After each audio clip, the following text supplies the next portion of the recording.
सावधानी से स्नान किया करो गंगा में। मगरमच्छ भी गंगा में है, कछुए भी गंगा में है, सर्प भी गंगा में है। मैंने कहा जो रहते ही गंगा में है, जिनका निवास ही गंगा है, पहले उनके कर्म कटते, तब इनके कटते, तब नीचे से ऊपर देखते हमें और देख करके कहते आर्य समाजी लगते हो। मैं बोला आर्य समाजी लगते ही लगते हैं, अभी पक्के हुए नहीं है। बोले पक्के नहीं हो? मैं बोले नहीं, पक्का होना छुरे की धार भी चलने के बराबर है आर्य समाजी होना, साधारण बात नहीं है आर्य समाजी होना। मैंने कहा बाबा तुम कर्म कटवाते हो, पाप कटवाते हो, ये फिर कर करके आ जाते हैं। अभी फिर मेला लगेगा कावड़ का और फिर ये बम बम करते हुए आएंगे और तुम कटवाने के नाम पे नाटक करोगे। कर्म कटते नहीं है, फल भोगना ही पड़ता है। तब उसे देख करके बोले अरे बाबा क्यों हमारा काम खराब करते हो, क्यों बिगाड़ते हो? और देखो तुम भी खाते हो, तो खाते हैं हम भी, हमारा खेल मत बिगाड़ो। मैंने बाबा खेल नहीं बिगाड़ रहे हैं, खेल बना रहे हैं आपका, और आप कह रहे कि खाते तुम भी हो, खाते हम भी हैं, हमारे तुम्हारे खाने में भी अंतर है बाबा। तब चौंक करके देखता, बोले अच्छा खाने में भी अंतर होता है? बोले हाँ खाने में भी अंतर होता है। बोले खाने में क्या अंतर होता है? मैं बोला तुम बहका करके खाते हो, हम समझा करके खाते हैं, खाते हम भी हैं, खाते तुम भी हो। तुम बहका करके खाते हो, हम समझा करके खाते हैं। हम कहते हैं किए हुए कर्म आपको भोगने ही पड़ेंगे। ऐसे ऐसे नाटक इस संसार में हो जाते हैं और सत्संग के नाम पे तो वहां पर बहुत आडंबर चलता है। आश्रमों के अंदर भंडारे चलते हैं, आश्रमों के अंदर सत्संग चलते हैं, और सत्संग ये सत्संग है, वैदिक सत्संग। कई लोग कहते हैं हम लोग परिवारों में जाते हैं, किसी के यहाँ सत्संग, एक व्यक्ति मुझसे बोला आचार्य जी दिल्ली में सत्संग रखा है मेहरौली में और आप चलिएगा, आवागमन होना चाहिए, आना जाना होना चाहिए। हमने कहा हमारे यहाँ सत्संग होते रहते हैं, हम तब कहे हैं। बोले नहीं हम आपके यहाँ आते हैं वानपत में, आप हमारे यहाँ चलो। हम चले गए वहां सत्संग में। अब जब सत्संग में गए तो वहां हमने एक व्यक्ति को देखा, जागरण का कार्यक्रम बड़े होते हैं, एक व्यक्ति को हमने देखा तो वो व्यक्ति जोर से बोल रहा है। बोले जोर से बोलो। हमारे बोलते जय माता की। वो कहता है मैंने सुनिया। बोले जय माता की। बोले फिर भी नहीं सुनिया। बोले जय माता की। मैंने कहा ये व्यक्ति बहरा है क्या जो बोल रहा है? तो बोले नहीं आचार्य जी बहरा नहीं है। तो बोले ये कह रहा है मैं नहीं सुनिया, फिर भी नहीं सुनिया, आप भी नहीं सुनिया। अच्छा जिस व्यक्ति के शब्दों में ही झूठ है, मैंने सुनते हुए भी जो कह रहा है मैंने सुनिया, फिर ये सत्संग हुआ कहाँ? तभी कुछ देर के अंदर एक व्यक्ति के ऊपर वो शेर वाला कवर डाला हुआ, शेर का मुखौटा उसने लगाया हुआ है। तभी कुछ लोग चिल्ला अरे माता की सवारी आ गई, माता की सवारी आ गई। बोले माता की सवारी आ जाए तो तुम में से कोई बचेगा नहीं, यहाँ पे कोई ठहर नहीं पाएगा। व्यक्ति के ऊपर एक कपड़ा सा डाल करके शेर का मुख लगा करके माता की सवारी के नाम पर नाटक किया जा रहा है। अच्छा ये सत्संग है? नहीं सत्संग है। सत्संग के अभिप्राय होता जहाँ असत्य से हटाया जावे, सत्य के मार्ग पे लगाया जाए। हर चीज को नापने का पैमाना होता है आदरणीय बच्चों। जैसे दूध को नापने के लिए लीटर का प्रयोग किया जाता, कपड़े को नापने के लिए मीटर का प्रयोग किया जाता, सड़क को नापने के लिए किलोमीटर का प्रयोग किया जाता, फल फ्रूट सब्जी को नापने के लिए किलोग्राम का प्रयोग किया जाता। नोट की असली नकली की पहचान करने के लिए रिजर्व बैंक पैमाना है। ऐसे ही सत्संग में कही हुई बात का जो पैमाना है वो वेद है। सत्संग में कही हुई बात को वेद से मिलान करो। यदि बात वेद से मिलान होती है तो सत्संग है, नहीं तो कहीं न कहीं पाखंड है, गड़बड़ है। इसलिए आदरणीय मातृशो मातृशक्ति सत्संग में जाओ, सत्संग सुनो, लेकिन सत्संग के कहे हुए शब्दों को वेद से मिलान करो, जोड़ लगाओ क्या कहा जा रहा है।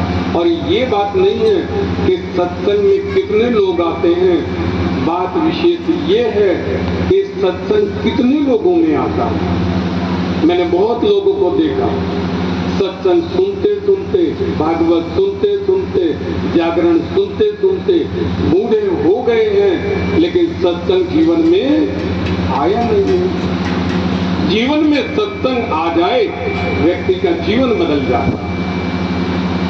एक सेठ जिनके शहर के अंदर ऐसा ही सत्संग का कार्यक्रम चल रहा था, ये सेठ प्रतिदिन सत्संग सुनने के लिए जाता, सत्संग सुनने के लिए सुबह भी जाता, शाम को भी जाता।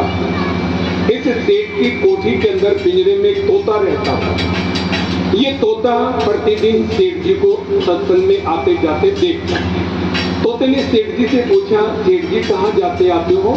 सुबह भी जाते हो, फिर लौट आते हो, शाम को जाते हो, फिर लौट आते हो, कहाँ से जाते हो?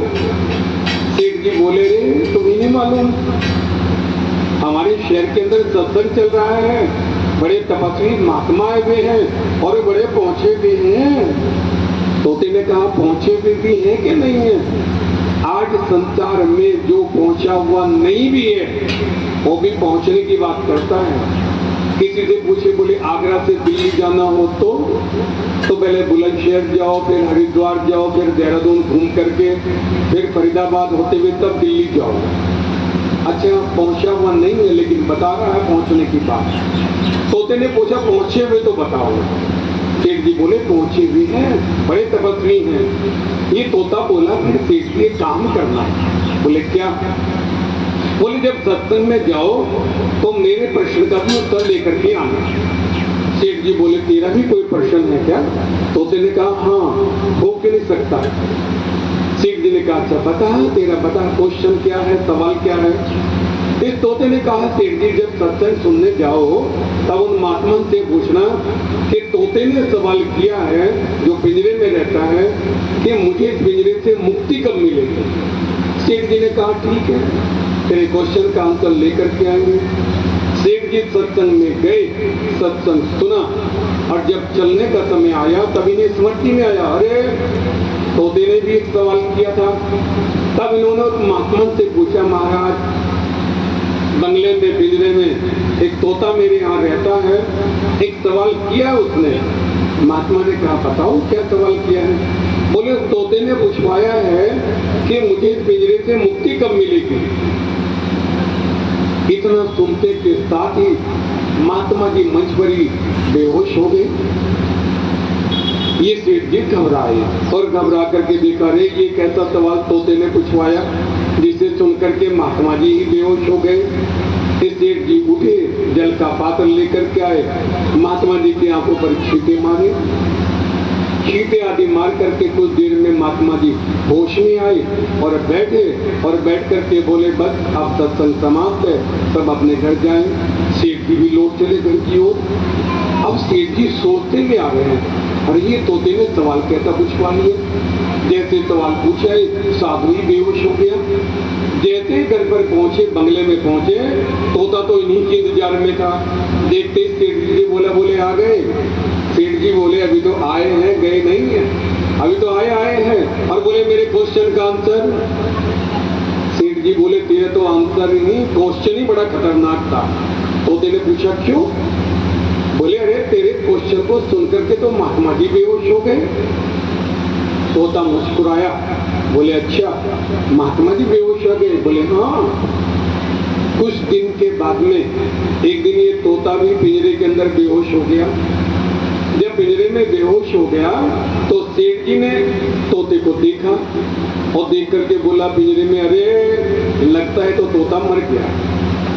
सेठ जी ने पिंजरे का दरवाजा खोला, तोते को बाहर निकाला, हथेली पे रखा। अब तोता अल्टे पलटे, तोता ऐसे। जब तोते ने समझ लिया कि तो पिंजरे से तो बाहर आ गया, तब तोते ने हथेली पर से ही उड़ान भरी और फुर्र से जाकर के पेड़ पे बैठ गया। अब सेठ जी ने देखा, बोले, अरे तोते ये धोखा, तूने बेहोशी का नाटक किया और तो जीवित था और उड़ गया, जाकर के पेड़ पे बैठ गई, ये धोखा तूने किया। तोता बोला, धोखा बिल्कुल नहीं किया सेठ जी। बोले, क्यों? बोले, वो जो मैंने उस दिन क्वेश्चन किया था, आपसे आपसे पूछवाया था और मेरे सवाल को सुन करके महात्मा जी बेहोश हो गए थे। बोले हाँ हो गए थे। तब ये तोता कहता सेठ जी मेरे क्वेश्चन का आंसर उन महात्मा जी ने बेहोश होकर के तो दिया था। उन्होंने बेहोश होकर के संकेत दिया था। वो तोते यदि पिंजरे से मुक्त होना चाहता है तो बेहोश होने का नाटक कर, बेहोश होने का नाटक करेगा तो पिंजरे से मुक्त होगा। और तब ये तोता कहता सेठ जी इस संसार में सब समझ का खेल है। जिसके समझ में आ जाता है वो संसार से ही नहीं पिंजरे से नहीं मुक्त हो जाता है। इसलिए संसार में माताओं समझ का खेल है।